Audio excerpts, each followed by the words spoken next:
Good evening, good afternoon, good morning, wherever you are. Welcome to Facebook Live. It is November 3rd, year 2021. Welcome, everyone. We are joined today by some members of our regular panel.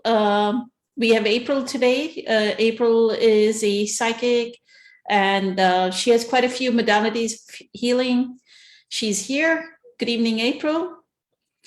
And then we're joined by Eileen, who is someone who streamlines us very well, does an incredible job at that, as well as she contributes to the conversation. She's done her mindfulness certification, so she offers meditation. If anybody is interested, please look out for her posts. She offers meditation and virtual reality, as well as on our group page through Zoom, a regular session. So please sign up. I attended the one on Tuesday and I enjoyed it immensely. So thank you. And then after a long time, Ryan is back, and he is a beloved teacher here on our Facebook group. So welcome, Ryan. Ryan is a spiritual teacher, as well as he runs quite a few meditations and spiritual teachings as well in a virtual setting. So welcome, Ryan. And then we also have a regular panel member, Caesar, here.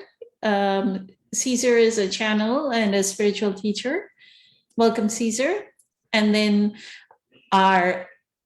another beloved member of our Facebook group, Ken, is here. We always love all the insights that Ken shares from his personal experience. Y'all cannot see Patricia and Summer. Thank you for joining Patricia and Summer. They have not turned on their videos, but they have joined us on this live panel. So I had a question. Does anybody have a question today? I don't have that many questions prepared. Ryan, have you encountered any serious questions that have come up on your dealings with spiritual teachings? Did you want to bring up a question, and we can get started with April? No question really comes to mind at the moment. There's lots of good ones out there. Awesome. So I think I'll bring up this question that was asked of, it may have been the Be the Light course. Somebody had asked Eckhart, and I'm going to ask the panel what their thoughts are. I don't even remember Eckhart's response to it. So April, I'll start off with you. The question was, why is there so much unconsciousness in the world? If we see so many people awakening, so much of conscious action taking place, we also see a parallel, like in conjunction with the amount of consciousness that is arising, we also see unconsciousness arising. And why is that?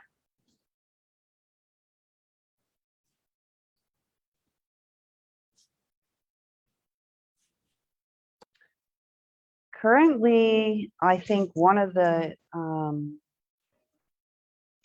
main issues that first comes up is fear. Currently, there's a lot of fear that's being pushed around. So people are afraid, and I think that's one of the things that's keeping the unconsciousness part high. The other thing that comes to me is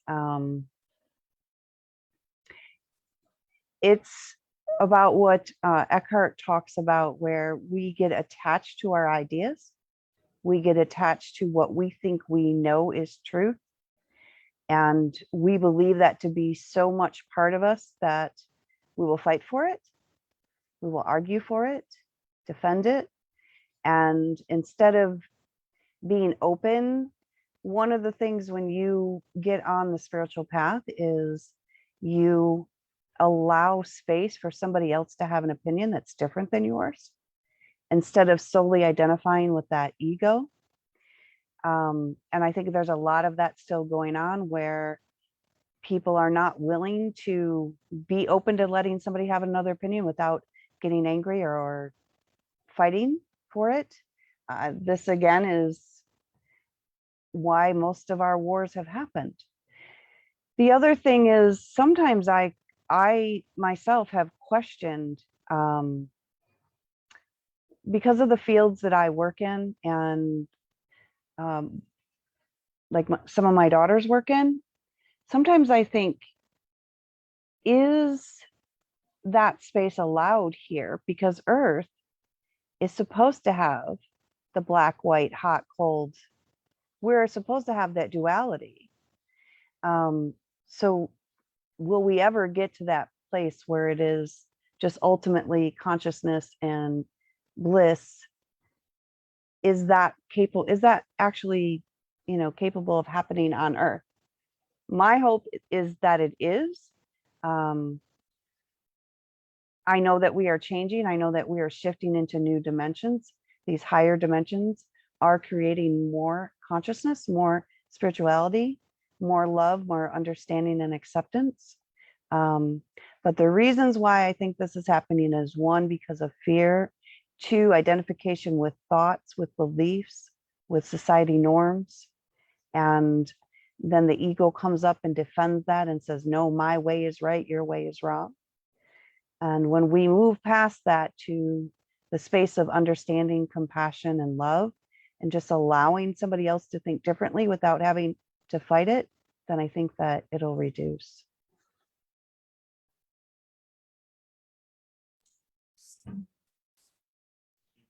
Beautiful. Thank you. And I think even Eckhart talks about, like he says, the wars, the Nazi Germany, the wars that were fought was because one person had an opinion, but then there was a collective that got attached to their opinion, right? And look what kind of unconsciousness it brought. The same thing with Cambodia. Eckhart talks about visiting Cambodia, and there was like some kind of decimation of society because of a thought process. I think even China is, he quotes that China also went through something of that nature. So beautiful. Thank you. Thank you, April. Caesar, did you want to say something about this? Why is there more unconsciousness in this world as opposed to consciousness? Yeah, I think the younger generation is, conditioned a little more egotistical, more entitled, I guess, per se, maybe from birth. I don't know what you call them, Generation X or something, maybe. I don't know. But I think it starts there with the younger generation. The self-entitlement stuff I just see everywhere. I think morality is down, maybe because of the fear being, pushed around the planet right now. All the craziness that's going on. And it's funny you say that, because I've seen more of a shift of people becoming more awake or more conscious than I have not in the past year or two. Why? I don't know. Maybe we have to go through the darkness to get to the light. So, but I do feel like the planetary shift is happening at a pretty good pace. That's just what I feel is happening. It's exciting. Again, the reason why, more so today than in the past, I would just say maybe because of, again, going back to the younger generation and how the children are being raised today. Perhaps doesn't apply to everybody, but for the most part, there are a lot of single parents struggling out there, per se, versus years ago when more families were riding out the storm, so to speak. So I'm going to say that it's more so because of the younger generation up and coming, um, and the self-entitlement stuff along the way. Um, that would be my best answer. Thank you, Caesar. I actually feel the younger generation is more awake than, like what Eckhart says, right? Like 20th century, look at the unconsciousness. Like we had World War I, World War II. We had the Korea, the war in Korea. Like there were so many wars. That level of unconsciousness does not exist. Like he actually says, are we not so privileged that we live in this 21st century? We were not born during that time. That's a really good point. Yeah, so I recant my statement. That is a beautiful point. Yeah, I mean, looking in terms of that, I have to agree with you. Right? Yes, absolutely. Makes perfect sense. So we've been making gains in consciousness as we've been moving along, is what he says. Eileen, did you want to say something about it? Thank you, Caesar. Thank you, April.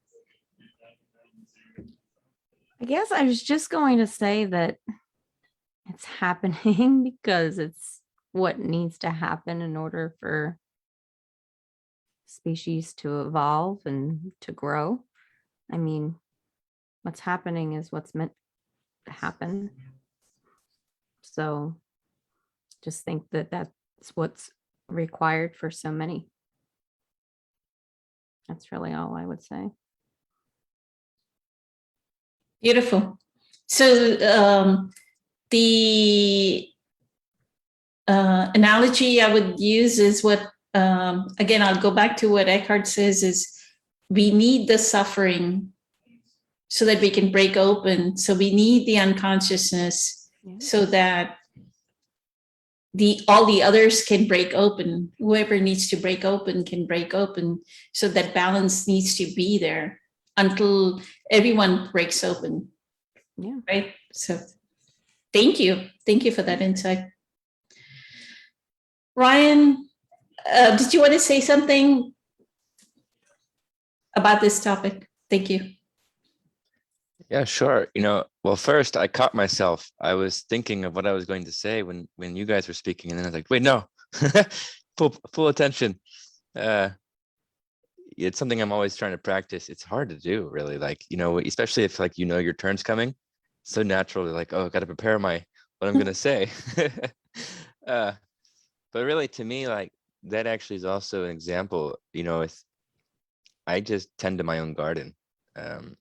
I don't really get so concerned with how the rest of the world is doing in a sense, because I can only really focus on me. And it's so much easier to point, to where ego is outward. So I'm just kind of constantly reflecting on inward. But yeah, I agree with everything, everything said. And I think, it's like if you're looking at it up close, it might look really chaotic, but I think when you really zoom out and you look at the big timeline, the human timeline, I mean, 100 years ago, we couldn't have even had this conversation. We probably would get like killed for having spiritual, open-minded conversations, or even challenging a system or a church or a government, let alone thousands of years ago. It was even worse. And then you had the wars, world wars, not that long ago either. Millions of people killing each other because they disagreed of opinions, and so, I see like Facebook, yeah, it's a lot of, and politics is all this divide, but we've finally got past the idea that just because you are on the opposite side of the political fence, I can't justify killing you. I can't get away with it either. Like publicly speaking, we're all on the same page there. Like, okay, there's a line here. We can be really mean with our words, but we can't like physically hurt each other. And I think that is the sign of wonderful progress, honestly. And then, the other thing too, is I just think it might appear sometimes like it's getting worse because the nature of ego is it's very loud. it really likes to stir up attention, stir up drama. And so it's like kind of attention seeking. And with social media and technology, anyone has a voice, anyone has a speaker, a megaphone, and for better or worse. And so I think that too, it's just like, because everybody has that freedom, which partly is quite beautiful, honestly, but with that responsibility not being rooted in individual consciousness, it just seems a lot louder and a lot like, more, I don't know, blaring. But I feel like before that, the same insanities and chaos was going on. It was just totally internal to the individual. It wasn't conscious of it at all. So yeah, it's interesting subject though. And I think ultimately as well, for me, it's important to look at like, how does that feel? Because if I feel like a depressiveness or a sort of fear or what's the pessimism type of energy of, oh, the world's going to hell. I look at that myself. What is this resistance to what is really? Because it's all just blanket statement. It's part of the isness. And hopefully I am on the more insane side.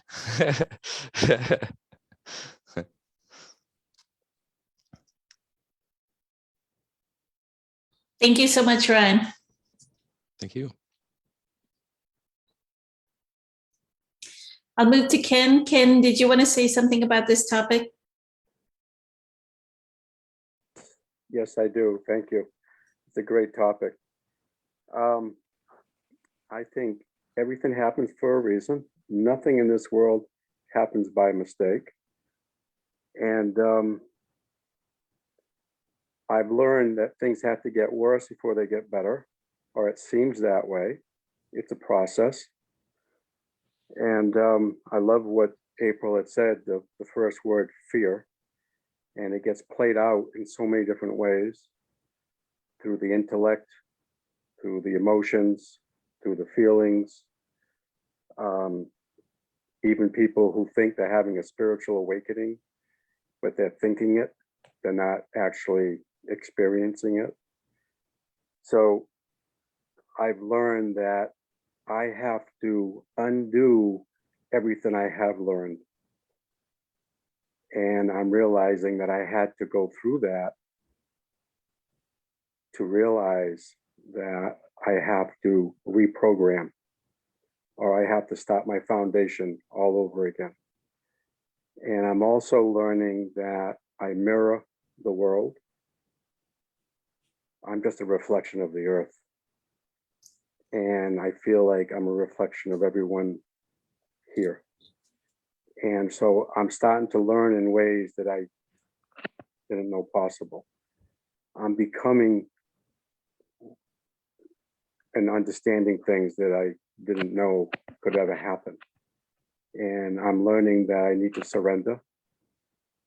I need to humble myself and realize that there is other energies, and learning from others, because we all have gifts. And you can almost feel the shifting that occurs. The body has a language that I didn't understand because I was too much in my mind. And then when I start to let go and learn to be present and learn just to be rather than to do, that these shifts automatically occur within myself. And then even going into meditation, prayer, that's where the real magic is.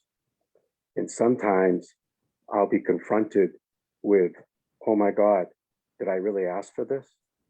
And sometimes the fear or the pain and suffering I tried to deny and run away from, I'm now realizing that it's actually doing something. It's trying to get my attention. And it's trying to get my attention in a way that the mind didn't understand. So as I let go of that, I'm realizing that are much, much more, and others are much, much more than who we thought we were. So thank you. Awesome. Thank you. Thank you, Ken. So in conjunction with this, April, I'll ask you, and this was a question that Summer had asked. So sometimes we experience like we're having our, we're going through our spiritual awakening or this presence practice, we are applying our presence practice. And then suddenly we see, it almost reminded me of that incident that Eckhart talks about in A New Earth, where somebody has a release of a pain body. And then he goes to a restaurant and there's a guy in a wheelchair that runs over the waitress. Do y'all remember that story? Yeah. From A New Earth. So why is it that there's sudden eruption, and this goes in conjunction with the unconsciousness, sudden eruption of a pain body? A couple of reasons. Interestingly, one of the Greg Braden speaks about how humanity goes into cycles and we repeat patterns within cycles. And then of course, you know, this goes along with our moon cycles and stuff, and where our planets. I'm not a numerologist. That's not my thing, but I do believe that it has an effect. All of our planets right now are in retrograde, and I have been to the hospital more in the last few months than I've been in years. And I mean years. Last 6 months, I mean, I've been to the hospital 5 times between me and my kids. You know, is that all retrograde? I don't know. It may be. So I think that that's a factor. And it's an important factor. Greg Braden talks a lot about the cycles and how we as humanity, how we as society, are we going to continue to repeat those cycles, or are we going to learn from them and grow and change and become more conscious and more loving? The other thing is, I kind of had this talk with Samar a little bit and some other members. Our spiritual evolution is a process that never stops. And it seems as though I've thought in my life that I got this handled. I got this solved. I have put this puzzle all together. We are done, right? And then, but that's not how spirit works, because that's not how source works. Source is always working on improvement, always working on creation, always working on evolving.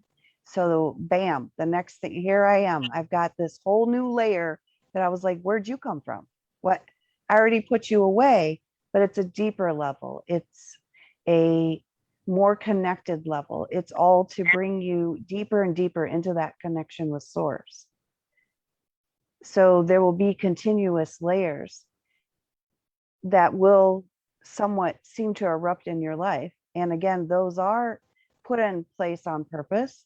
Those events are taking place on purpose in your life, between you and your coworkers, your children, your family, your aunts, your uncles, whatever. The other thing is that I think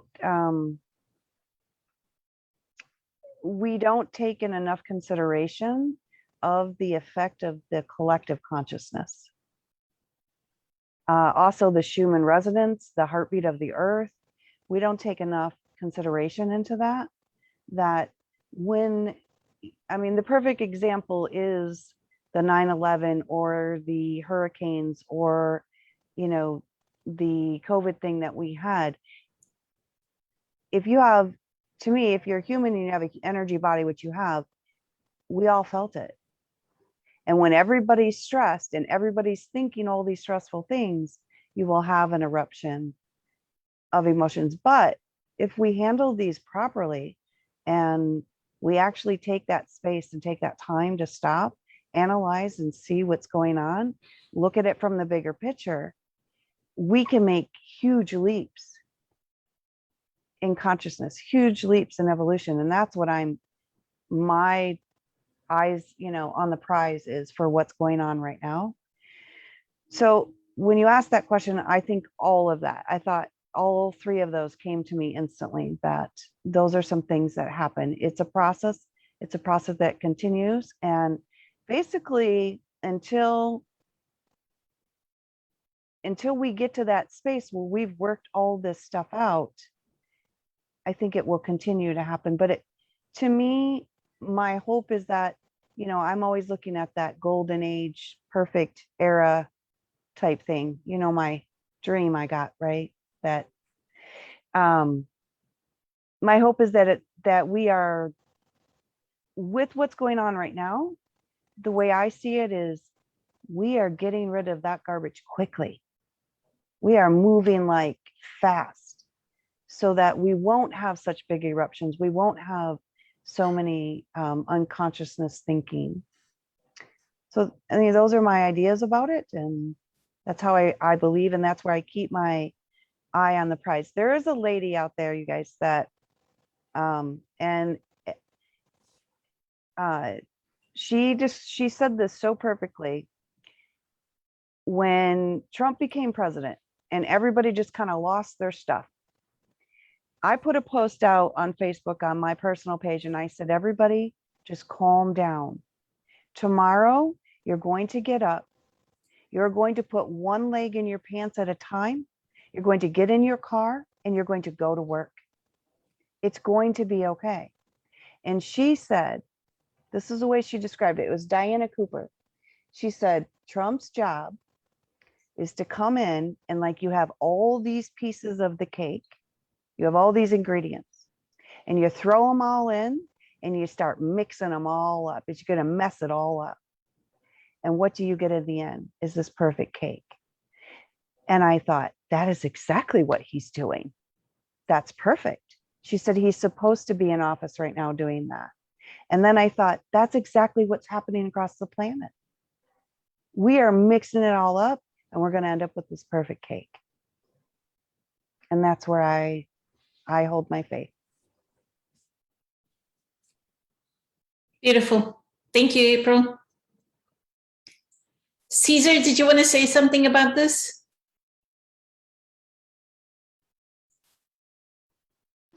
Yeah, what was the actual question again? So, Summer had brought this up that, this relates to that unconsciousness, right? Do you remember the story of Eckhart talking in A New Earth about somebody releases their pain body, then he goes to a restaurant and he's eating Indian food, and then another patron at the restaurant is in a wheelchair and he drives his wheelchair over the waitress or something, or tries to ram her. And Eckhart goes, now I can see the collective pain body, right? And Okay. like the restaurant owner kind of knew that it was Eckhart that caused the eruption. Yeah, so yeah, I really liked what April had said there. So it's got, maybe it's got some, ultimately the collective has great power over us. I mean, as far as influencing the energy in which surrounds us, how we react to it and what we bring forth personally, our individual energy is, only what we are responsible for. And what we set out is going to make the difference in, the total evolution of raising the planetary vibration. And it's up to us. I like what he says in the beginning of The Power of Now, you are so special, divine, changed universe, something to this effect. But yeah, we are all responsible for our own energy. And if we all just do our part, that's how things get done collectively. The totality of everything, it starts with the individual. in the mindset. We don't necessarily have to see things transpiring in a beautiful light to feel great and to see the beauty in the chaotic things that are happening around us. In fact, I don't even see things as being chaotic anymore. It's just a beautiful disaster to some degree, but there's lessons in everything, and that's something to be grateful for. And there is truly beauty in everything too. So that is one way to subside the the collective chaotic energy that's apparent on the earth right now. I can agree with what April said as far as more astronomy. I think the numerology, the way the planets align, and what kind of energy is being set forth as a result of the lineage of the planets and stuff like that, as far as being in retrograde. And I agree, because this last month has been just crazy from what I've been seeing. But again, we're all responsible for our own energy and what we put forth. Not what we say, it's what we do. Not what we do, it's how we do. I'm gonna end it right there. I'm not sure if that really answered the question or not, but Thank you, Caesar. Eileen, did you want to say something about this? Summer saying that, why does the pain body erupt around us? Like relatives or friends, like you're spending time with somebody and suddenly somebody's pain body erupts. Well, I think there's multiple things that can happen. I think that one, their pain body is their pain body. And so that's one thing that I wanted to say. But also, I feel like the present moment is like presenting to us like what we are, whatever you want to call it, attracting, mirroring, whatever. So I always, like, when things are happening like that, I always kind of question, what is it that's existing in me? What have I not dealt with yet, or healed from, or what am I resisting that's, having my present moment, present itself in this way? Because we all have tons of things that are still not resolved or healed, and they surprise us when they come up. It's like, wait, where did that come from? Why is that coming up now? But so I think that part of it is, us kind of attaching ourselves to what's happening with the people that are around us.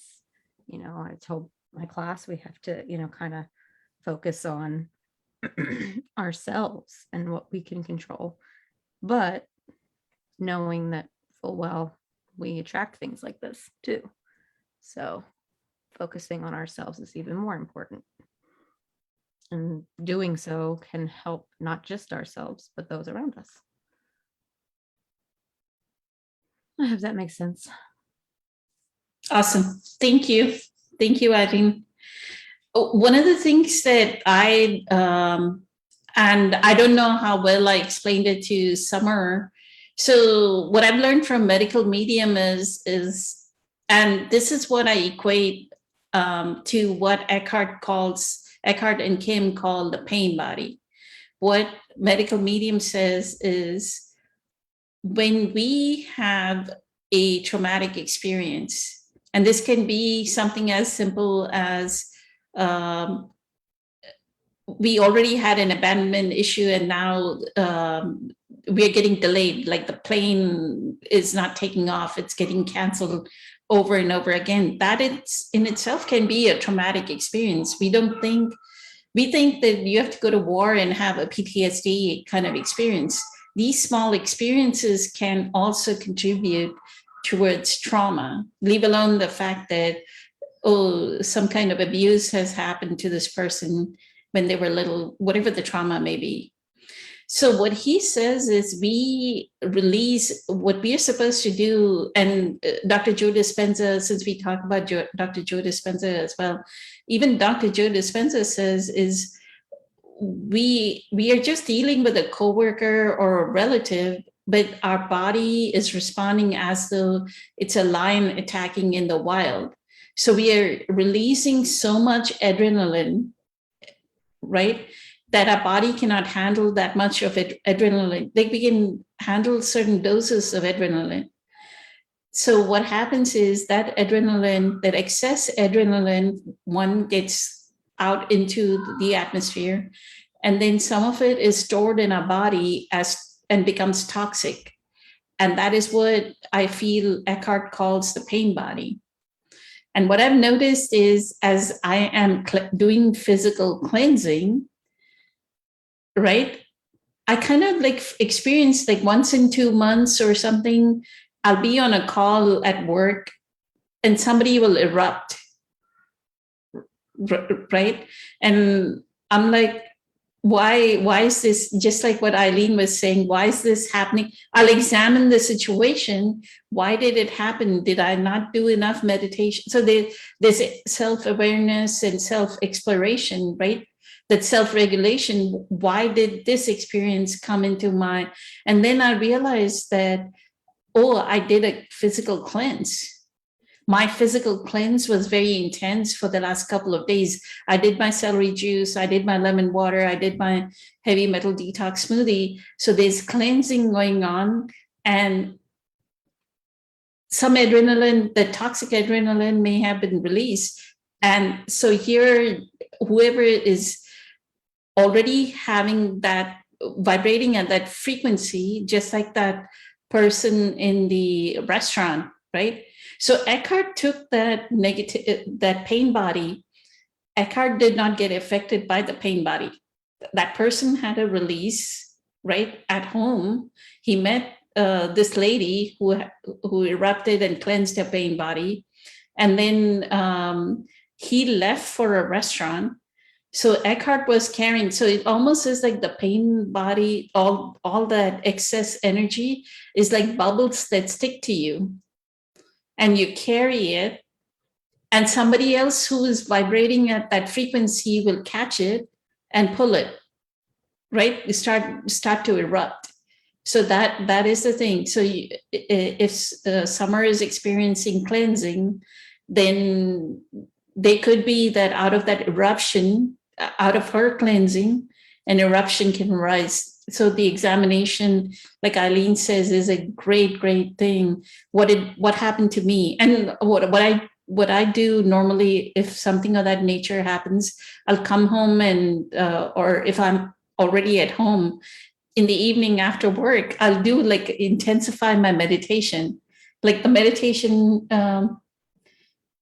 it reminds me of the two ducks fighting and then shaking off the negative energy in the power of now. Yes, that's what Caesar is saying. But it's almost like that. Like you have to be like the two ducks. When you see it around you, then that means you have to intensify your presence, or I intensify my presence by going into deeper meditation. That day will be a much more deeper, and that weekend will be a much more disconnected. Let me go into presence, and then it becomes normal. So I wanted to use that to explain that part. Thank you so much, Eileen. Ryan, did you want to say something about this? Oh, it's been pretty well covered. One interesting thing I find with the pain body is that like you can't really plan when it's going to show up. It just shows up when it wants to. It'd be lovely if you could be like, okay, on Saturdays at 2 p.m. will be my pain body day, but it shows up at the worst moments.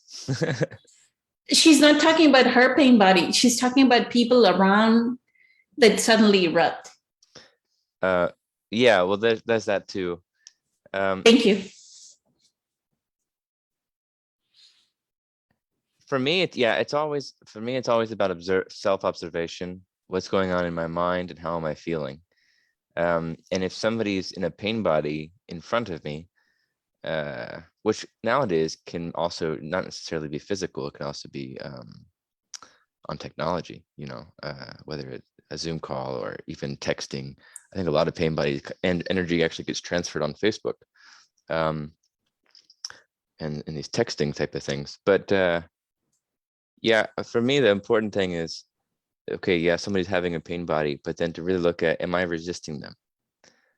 Am I resisting their intensity? Because it has a very intense frequency, so it's very natural to resist that, to feel like, no, I don't want to deal with this, or this shouldn't be happening. They shouldn't be acting, intense, and that like inner no, tightness in the body type of thing will come in. And I think partly that's one reason, I always kind of self-reflect on that, because I've noticed the more I can allow someone to be in a pain body and just hold space, no judgment, no resistance feeling wise, they actually tend to calm down rather quickly, or it just kind of gets diverted to someone else, but not aimed at me, which is interesting. And then, of course, this is like essential for relationships, like to be the ground when one person's in the pain body, and then vice versa. If you can do that for each other, it's quite a gift. But that's I think of it as quite a masterful practice too, to hold stillness, to hold presence in the midst of someone else's chaotic energy. I mean, just as much as it's difficult to hold presence in our own moments of pain body. But yeah, that's all that comes in. And another thing is like, as far as like the energy attaching and stuff, yeah, I don't know. I think there's so much we don't know. There's such an open box of mystery that I love to just recognize. Like, I don't really know how this all works at all. It's quite miraculous, really. I feel like we're still on such a new frontier, and but I just keep watching myself. Yeah. Thank you so much, Ryan. Mhm. And there's so much to say about the collective pain body as well, that depending on, I think Eckhart and Russell, is it Russell Brand? What's his name? Russell Brand? He had a discussion that there's some region in London, there's a certain, I don't know the term that Russell Brand used. There's certain geographic regions that are so intensely painful, like in that concentrated area, there are more drug addicts. And Russell Brand supposedly had an addiction issue. Is that people are familiar with that? So he says in London, there's this certain city or area that there is too much of drug use. And so it also can be, what area are you at, right? The collective consciousness in that area, or unconsciousness in that area, that could affect the person, that they could erupt. I don't know if y'all have heard of that.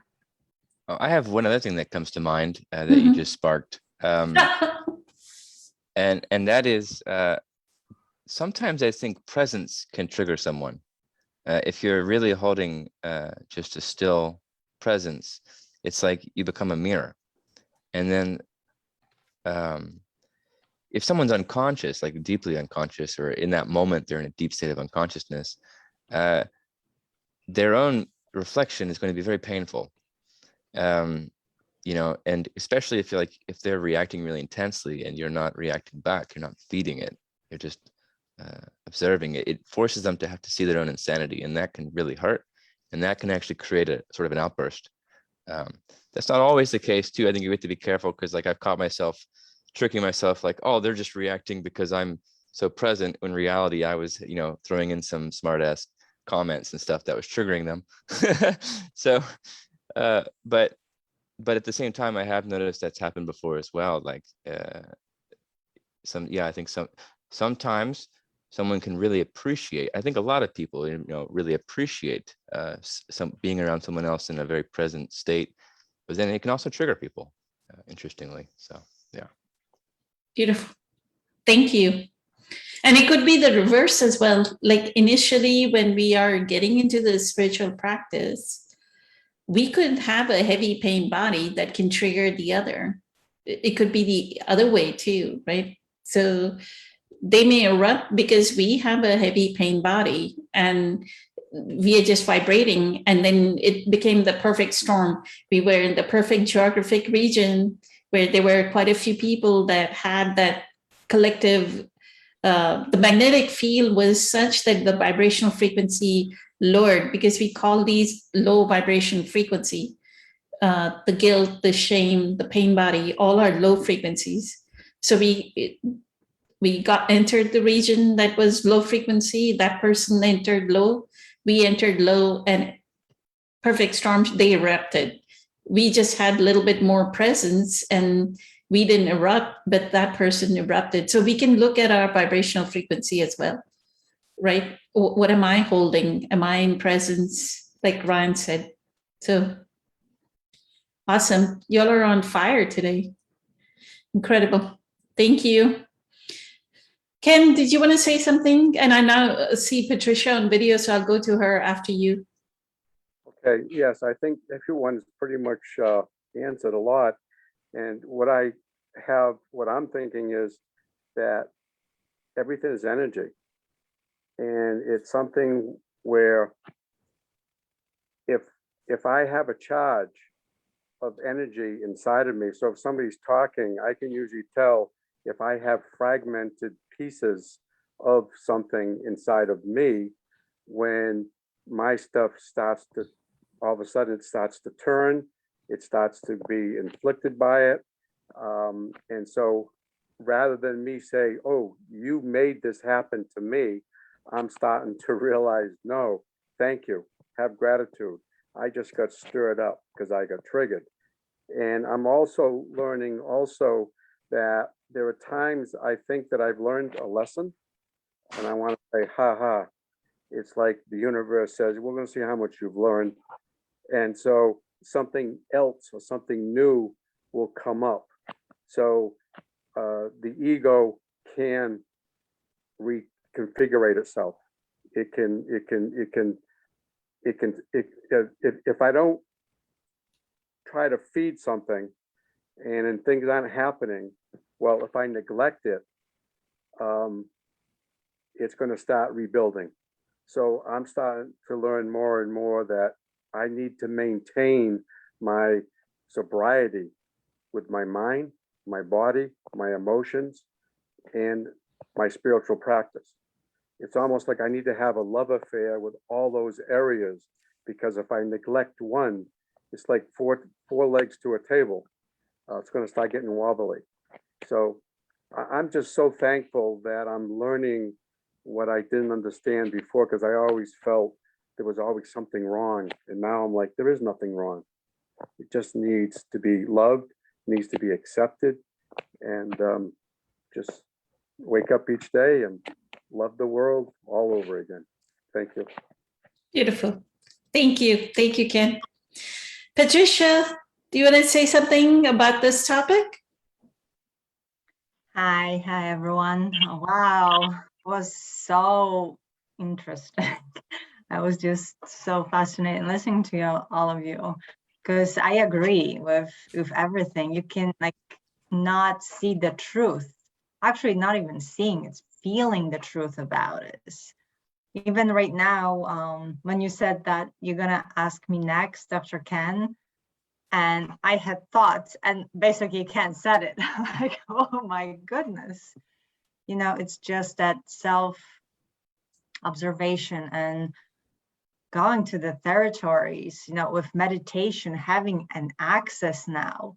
Before, things were just happening to us, and the energy, the low frequency, all this negativity pulled us into a million directions, and we were stressing out, we were suffering, we didn't have any choice. I mean, slowly but surely, I'm noticing that there are moments when I'm present and things are happening that normally would cause me a certain reaction. And that the reaction is trying to arise, you know. But then I feel, no, thank you, but I'm not gonna go this way. And it's kind of like more of a choice that's happening by not maybe resisting or fighting. Because I was in a situation that at the office, there's few people and someone angry came and they went right for me to have an argument. And then I was trying to sit there and just be, you know, very calm and stuff, but they just kept going. And I finally just, you know, boom, started to fight back. I was that right fighter. And I'm like, why did it go after me? You know, why me? And then it's like, oh, because I probably had that, not realizing, was on that same vibration. So they didn't bother other people that were, you know, in different spaces. So so that should be, it was like a message for me more than a lesson, that it's really what's still in me. But I just sometimes just don't know what's happening.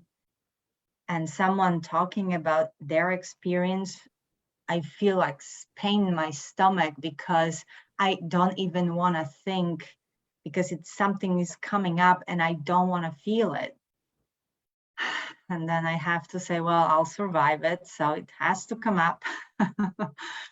And instead of suppressing it, I'm letting it. But it requires that faith that I'll be okay, that I have to let myself feel it and not again try to forget about it and try to pretend that it's not there or change the subject just not to think about it. And especially seeing other people do that, like my mother. When I say something, she's still, you know, with all her old patterns, and she tries the same sentences on me. It's like, oh, you better do this, oh, you better do this. I have to really hold my presence not to, you know, start arguing with her. So yes, the universe gives you practice all the time, and just so you can make sure that, you know, you're not lying to yourself. No, I already dealt with this. You did not, because it's still alive and you feel it physically. It's pretty intense. So the practicing meditation and being in the moment, bringing yourself back almost, or just allowing yourself to be, makes such a difference in those moments that you actually have a choice. And that's pretty amazing. So the main practice, I think, for me is just to be as much as possible in the present moment, because that in itself like helps me heal it and you know, be okay, like Eckhart said, with not knowing, not having to have scenarios. What am I gonna do if that hurts? What am I gonna do if someone comes in, you know, storming? It's like, you don't have to be prepared for multiple scenarios that you even don't know. The only like thing is, okay, I'll be here and I'll just breathe. And then I'll be okay, you know, even with the pain, even with whatever happens. So that's kind of like the grace or faith or love, I guess. But it helps knowing that I don't have to defend myself. I don't have to defend my existing. I don't have to identify myself with anything. It's such a relief, huge relief for me, because I always had to be right before. I have always had to know answers. And that was such a stressful place to be. And yet none of the answers gave me the results I wanted. No matter what I did, you know, whatever was supposed to happen happened. So, thank you. Thank you, Patricia.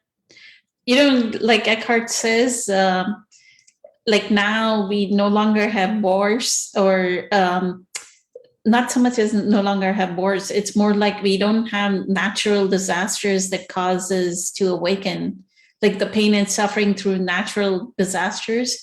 The pain and suffering comes from unconscious human beings. And intimate relationships, like the partner relationship or mother and father relationship or the brother and sister relationship, right? Intimate relationships are the most unconscious, where they are our greatest spiritual teachers. So they're like pushing a button and saying, Oh, yes, yes. Are you awakened? You think you're awakened? Pushing another button and saying, are you awakened? Yeah, I really was laughing very much so when one of his teachings, he said, oh, you think you enlightened and awakened? Go spend a week with your parents. Exactly. And you'll know. Yeah, how much, yeah. Thank you so much, Patricia. So the last question that I'm going to ask April, starting with you, is something that Mike had, Mike Crabe, who actually joins our Facebook Live. In one of the lives 2 or 3 weeks back, he had posted this question. I noted it in my notes, but I never brought it up. So here it is. He said, the secret of past lives behind the veil, so to speak, is it able to be accessed easily? So the secret of past lives, are we able to access, is it something that can be accessed, or is a secret able to be accessed easily? Thank you. Did Caesar drop, or what happened?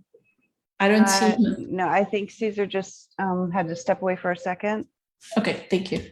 The secret, what do you think he means by the secret of?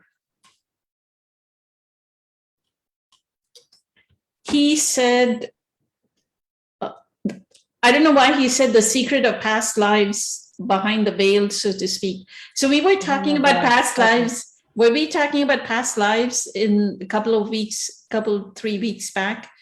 And then he posted the secret of past lives behind the veil, so to speak. Is it able to be accessed easily? Yes.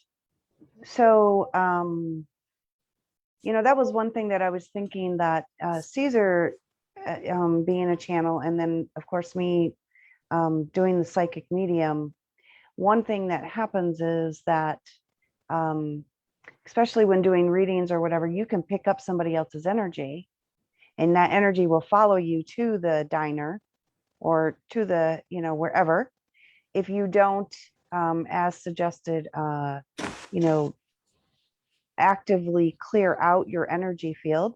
Our energy field projects out far, and it's collecting all this data and all this information till it finally hits the body and gets transformed into data. The brain translates it. So if Eckhart didn't clear out, which he doesn't talk a lot about the energy body as far as clearing out type things. I think he knows how to do it, especially with Kim, but he could have actually carried that energy with him. And then this person there picked it up, ran over the foot.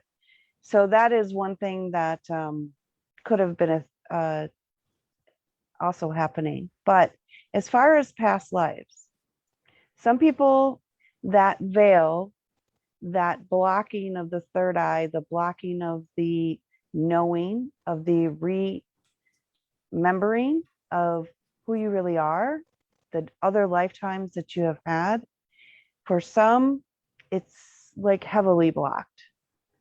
And for some, it seems to not be blocked at all, or it seems to be barely blocked. I've talked on here, for example, my daughter number 3, always 2 years old, 3 years old, talk to me about her past lives every time, all the time. So when I had my first 3 children, I had this kind of crazy rule that you could only watch PBS good, wholesome shows, right? So we were watching Barney and Sesame Street and Mr. Rogers. That's all that I would let them watch. Well, she come up to me one day and she said, she described the Statue of Liberty, described it, described what it looked like, how she went up it. And I thought, how do you know that? She was about 2.5. And I was like, Candace, how do you know that? Well, I've been there. I said, what do you mean you've been there? I said, well, what does it look like? She told me. How do you go in it? She told me. I said, well, where is it? She said, it's over there. You got to travel over there. So for some, it's easily accessible, but it is accessible. For some, it does take a little effort. It would be done through meditation.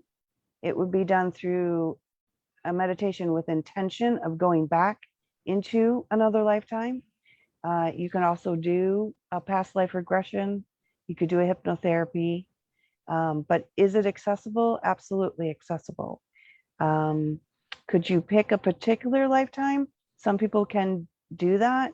What I find that when I work with people, it usually floats you back to the time that is most important for whatever learning you're doing right now, or whatever, spiritual growth you need right now. But as far as, is it accessible? Yes. Does it seem like it's hard and it's secret? Maybe, but it's not. And have you had multiple lifetimes? Absolutely. And I know Caesar can probably vouch for this too. As far as the energy thing, which you were talking about, Poonam, I have a person recently in my life who is living in a home, and for some reason, everybody that lives in that home ends up having mental illness. And I actually went and checked into the home. I said, well, and they were really, really upset about what was going on. So I said, well, let me check into the home. Let me just kind of, over the next day or so, when I'm relaxing, I'll just check into the home. And there were actually 2 vortexes in the home. And one of them was it's actually the land, right? So a lot of our land, has had wars on it. We have Native American fighting here. We have Civil War fighting. A lot of our land has that energy. So that's another thing that I thought of. That's off topic. But the answer is yes, you can access it easily. If you can't do it yourself, then you can reach out and find somebody or find a meditation to do it, and you can access your past life. It's thank you so much for that feedback on the past lives. It's amazing that you would bring that up, because I have heard Sadhguru say, so Sadhguru opened up his ashram in Tennessee, and he says that as he walks around that area, because Tennessee is like the middle portion, and they would have been a lot of Native American population in that area, concentrated, and then they were pushed and migrated to the west and the south, right? So all that trauma is held in that land, right?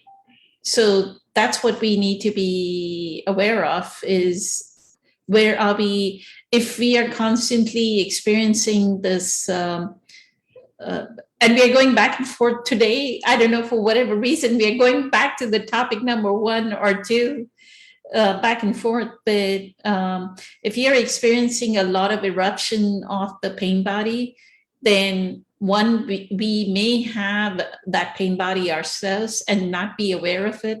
And that's why it is happening, right? And if it's happening over and over again, then that may be the reason. But the second is we don't know what is the energy, and things can be done. Energy cleansing can be done, right, April? Like you can take sage and burn sage on all four corners. Yeah, you can do sage, you can do salt, you can do tobacco, you can do meditations, healings. You can, there are numerous practitioners out there that you can actually bring angels in and do the space. And I think that one of the things with Samar is that if somebody is, because I'm just kind of thinking of her and tapping into her a little bit, and we already kind of touched on this. If somebody is like, okay, and then erupts, that's also an ego pattern of the angrier I can get, the more I can control. So I call it the ego dance. You know, I say something, you say something, then you say something, I say something, and now we're dancing.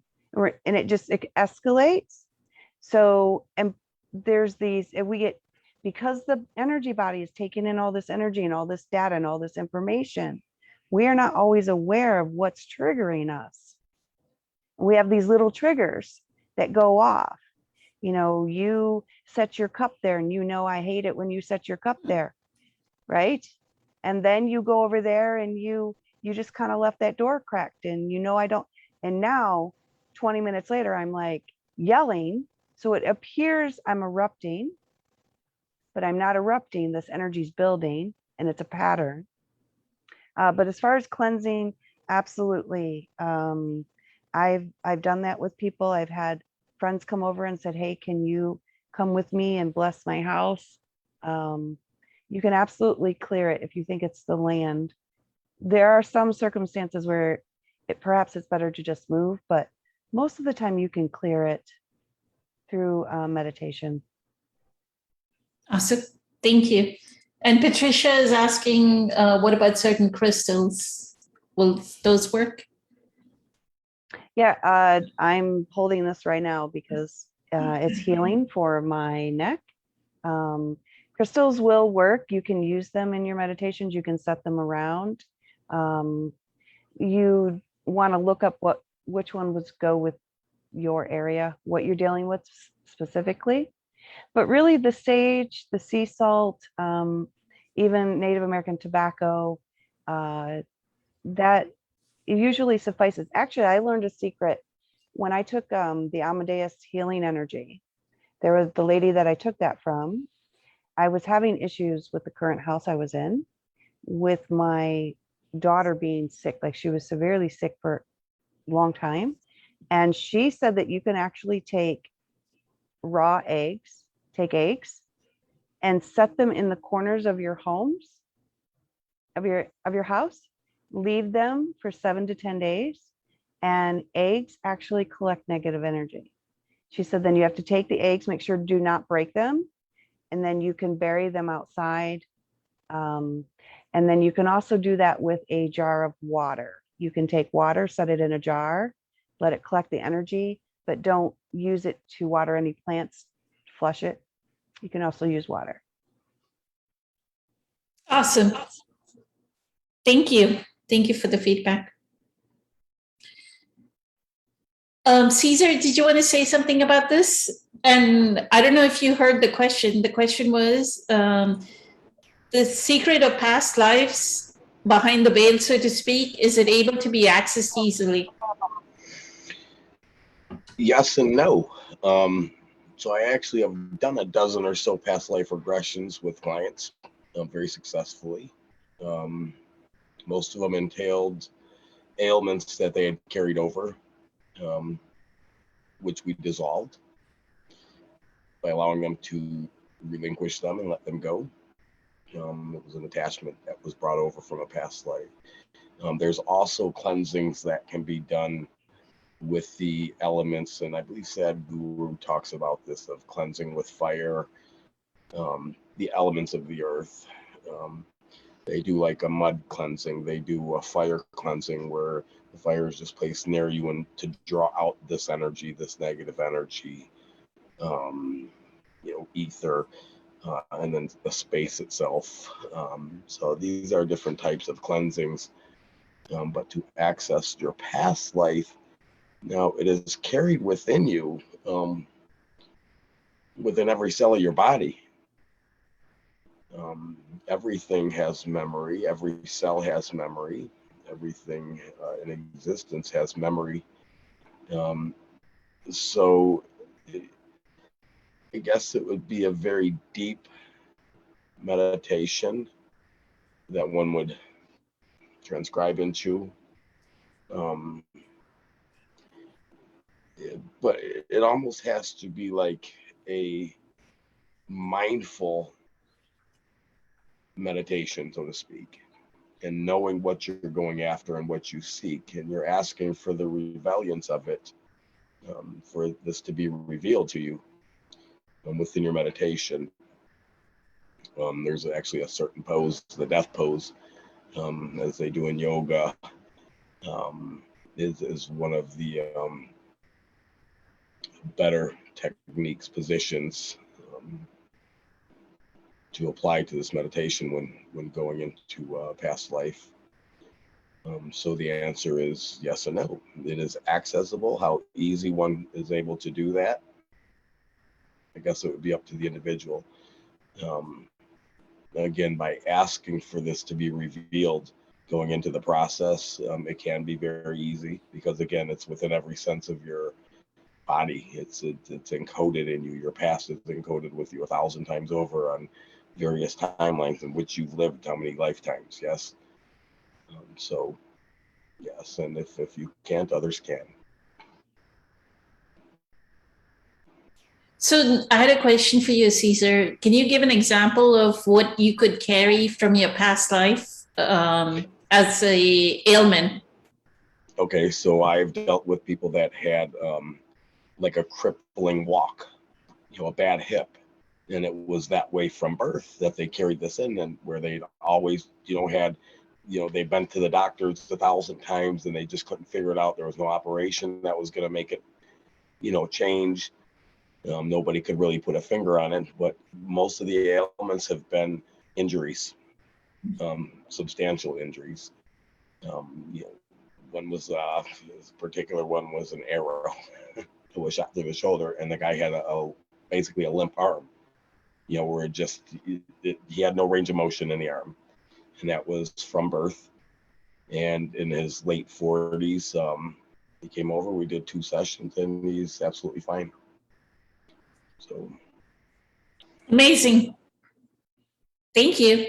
And if anybody is interested in regression therapy, I think Oprah had featured Dr. Brian Weiss. I think we've spoken about him because Dr. Brian Weiss takes one of his patients through this regression, and she was always afraid of water, and he takes her into her past life, and she had drowned. She was an emperor or something in Japan, and she had drowned.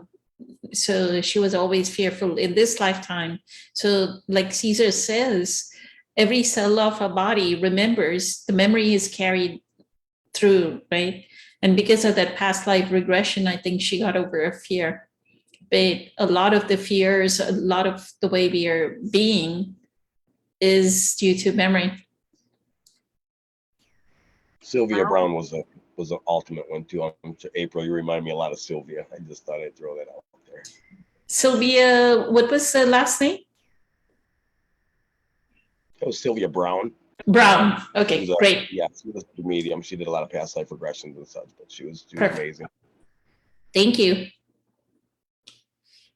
The other thing in this book, Nature of Personal Reality, says is we tend to sleep 8 hours at a stretch. And he says break it up into, and we've talked about this too, he says break it up into 4-hour segments, like do 4 hours and then wake up. and then take a 3-4 hour nap, or maybe you don't come back in the evening, sleep 4 hours, wake up, stay up, and then take another 4 hours. What he says is that allows you to dream, and the dream therapy or dreams will show you what your past life, like, you know, I almost felt like it can be something like before you go sleep, you ask the question that you want to get a sign from the past life, and your dream will show you what it was in the past life. I see a lot of toilets. I don't know why in my dreams. But somewhere I heard that it's a good sign, like a good luck sign. But I almost see like there's one dream I had like a few days back where I was in this huge airplane that it had was stalls of toilets, and it was almost like those stainless steel toilets like men's bathroom have, right? And it had like stalls and stalls, and that was all there was in that plane was. Were they clean? Yeah. Spick and span stainless steel toilets. Was there water in them? I didn't look in the water. I just saw the stalls. I remember the stalls. But they were clean?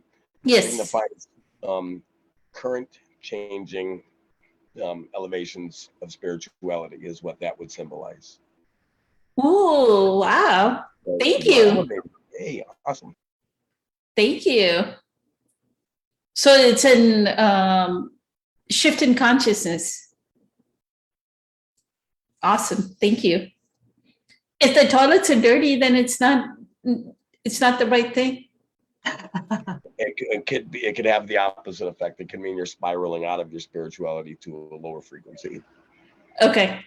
But toilets are supposed to be a good thing? If they're clean.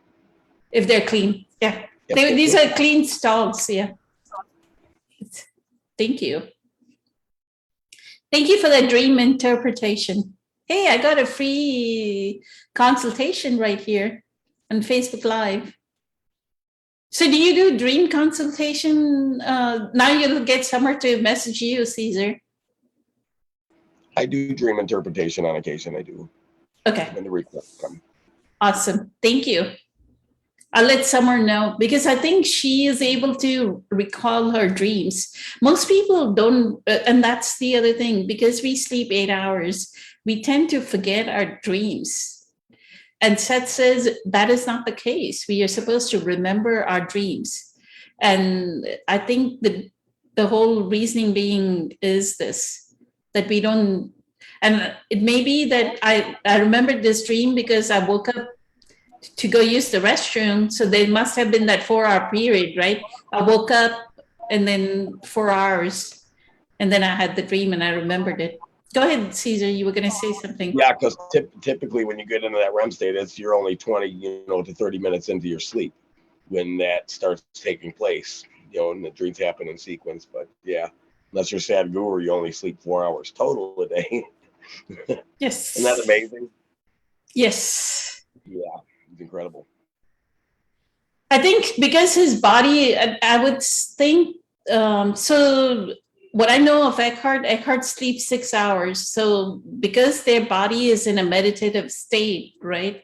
They're not doing a corporate America job.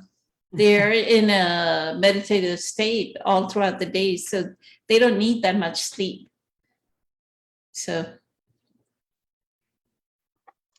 What, if I can ask something, I watched many documentaries, like scientific movies on Netflix and stuff about dreams, because I guess that people trying to figure out the meaning of dreams, it's been always, generations. There's always someone, that, how do we know? Because if the science cannot even answer what's really the purpose of dreams, there's more of a mind making sense, or like going over data. So that's not consciousness though, because it's mind. It's the brain doing stuff, right? how is the consciousness, and if we're supposed to separate the thoughts and the brain makes the dreams, because they're kind of like thoughts, they're images, there's something, you know, going on where that's not consciousness, is it? Well, in a sense, because what's happening is it's revealing something that's pervy to what's going on in your life. Typically, if you've had dreams about people that you've never seen before, chances are them were people on a past timeline. We often encounter the same people from timeline to timeline, or lifetime to lifetime to lifetime to lifetime. The same people, the core, are within each one of them lifetimes, playing different roles in your life. So when you're having dreams, if you try to make sense of the dream, yeah, some of it is mind stuff, but where's it coming from? I mean, ultimately, the mind is what makes the dream out into something. But prior to that, where are the dreams? Where are these images actually coming from? Is that made up by the brain, or is it coming from elsewhere? That's the question. Yeah, it's not fascinating. necessarily the brain. It's not necessarily the brain. So what he's saying is that the brain is taking, again, the brain is taking the information in and it's translating it into something that you understand. But actually what happens when we go to sleep is you actually leave your body. And we do travel, or we don't travel, but we go back to the other side. But because consciousness, which is what's in you, is always working on evolution, it will pick something, usually your most pertinent thing, to work on. And that will become your dream. So it is not actually the brain. It is actually consciousness, your soul, your higher self speaking to you to say, hey, let's work on this one. You're trying to find. Now, can you dream about paying your car bill? Yes. Can you dream about raking your yard? Yes. But many times we're actually working on a deeper level than, so it is not just, it can be brain, but it's usually actually not just brain. Thank you. But it will be pertinent to you. It will be relevant to you. So like,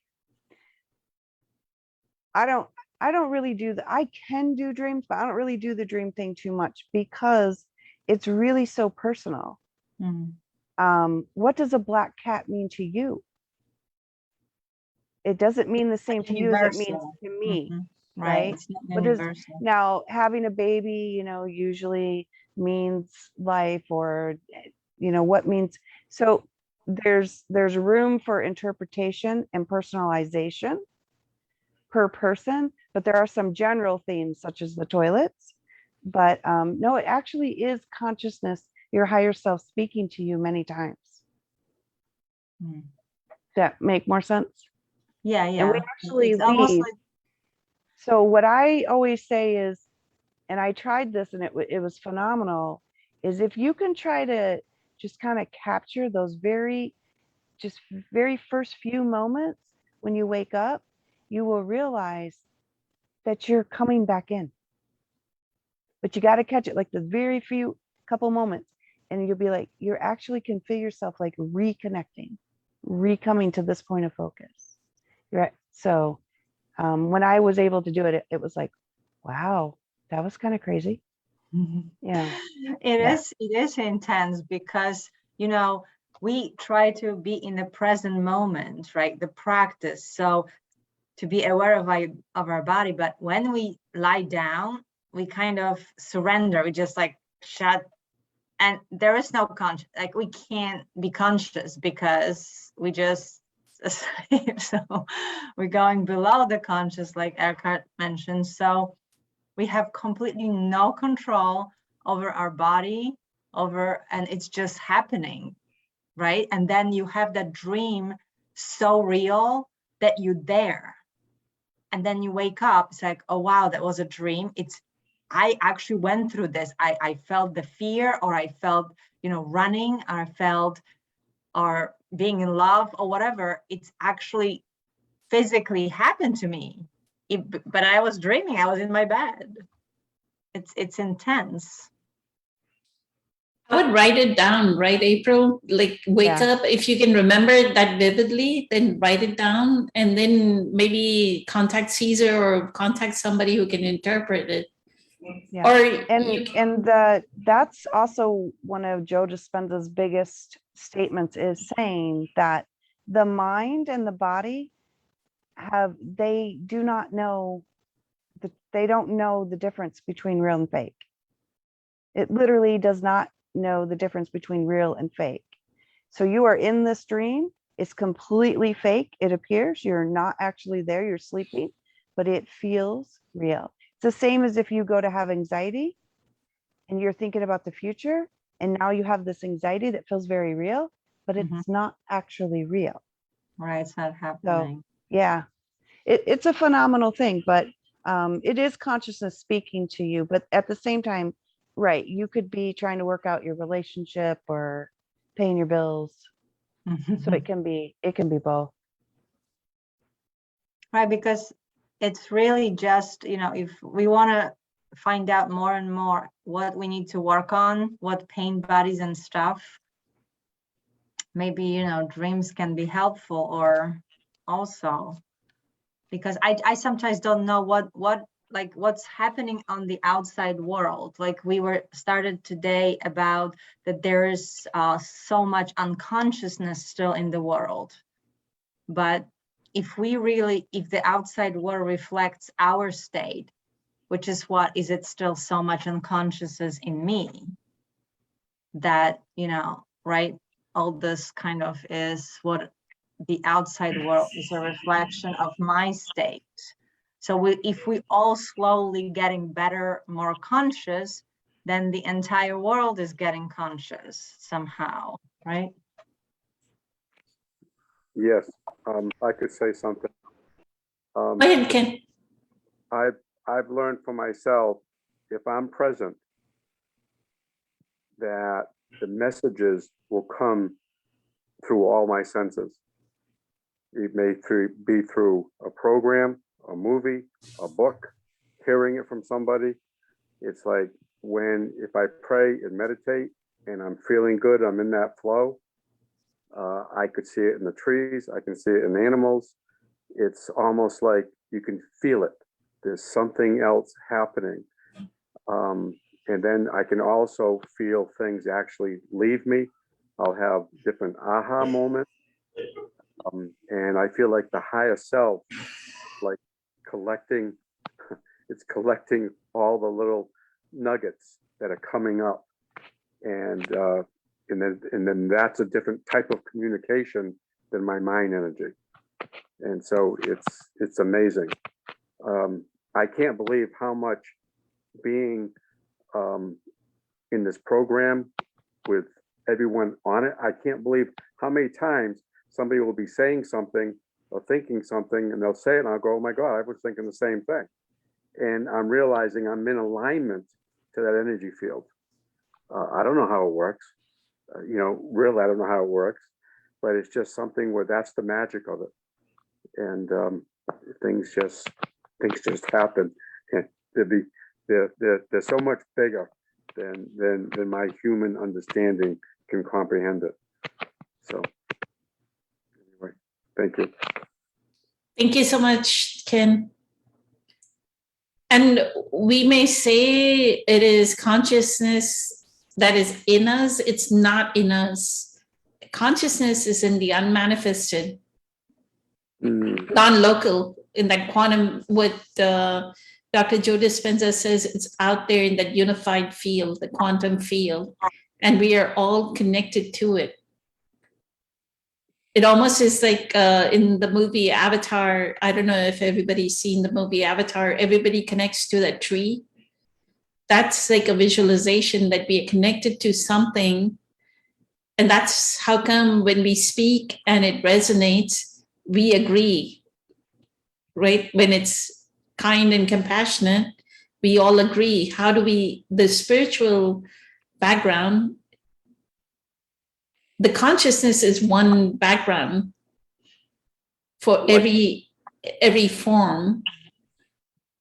And so in the dream state, and what do they call it? The Akashic records. It's called the Akashic record. Every thought that we think has already been thought. And it's there in that field. And we pull it. And the dream state is the perfect. So it's not the brain. You're trying to think, Patricia, through something that is actually done through that connection to source, through what is not source, which is the mind. I think where she's kind of crossed it is, and you can explain, is she's thinking, you can let me know, Patricia. I think she's thinking she's not awake. I'm not awake, I'm sleeping. So that's not consciousness, is what she's thinking. Is that what you're thinking? Yeah. But you're not unconscious. You are fully conscious. You're more conscious in the sleep state because the mind has shut down and only consciousness is flowing through us and experiencing through the form. It's not even flowing through the form now. Like April said, the consciousness can leave. Like if you're thinking about that aunt, it can go to the city where the aunt is and go check on the aunt. It's almost like that. It can leave this body, that flowing through this body, and go do that and come back. And what April said about how you feel when you wake up, it has happened to me in deep meditation that if I was tired, I would fall asleep. But because it's a meditation, when the sound shuts down, you wake up and you can feel that there's a huge, you can feel the vibration without in meditation, you can feel vibration. But when that consciousness returns, right, it's like almost like there's like a huge wave, like it almost is like surfers surfing, right? Like as though there's waves coming through our form. That's how you're going to experience it. Like the moment that April is saying, when you either when you're falling asleep as well and waking up, if you can catch that moment, and this happens in meditation as well. If you fall asleep a little bit, like kind of get into the delta kind of state in meditation, almost, and I would strongly recommend. So this is very unusual. Sacred Acoustics actually talks about lying down while doing meditation, their sound meditation. So lie down when doing meditation. If you fall asleep and do this wake up right during the meditation, you'll realize what April is saying, that consciousness will come back and you'll get a jerk, almost like, what is this different feeling? And then you'll realize that we are not what we think we are. We are not this form. There's something else that is animating this life force that is animating us is something else. I think we talked a lot. So it's a good time to end this session. So, incredibly amazing. Thank you so much, April, Caesar, Ken, Patricia, for being here, as well as Ryan and Eileen. They had to leave for their own meditation. It was an incredibly amazing session. So eternally grateful to all of you, and to Summer and Christina who are online, and everyone else that is online. So eternally grateful that we are able to talk about something that cannot be talked about week after week. So many blessings to all of you. It is a total honor and a privilege. Thank you. Have a good night. Have a fantastic week. See you all on Friday meditation. Caesar, you need to join us for Friday meditation. I will make it a point to be there this Friday. Awesome. Where do I go? Can you send me the link? Yes, will do. April joined us this past Friday. We loved it. Yay. Thank you. I just set my intention. Thank you. Thank Sure. you, everybody. We're Good grateful. night. Bye. Much Hope you love. feel Feel better soon.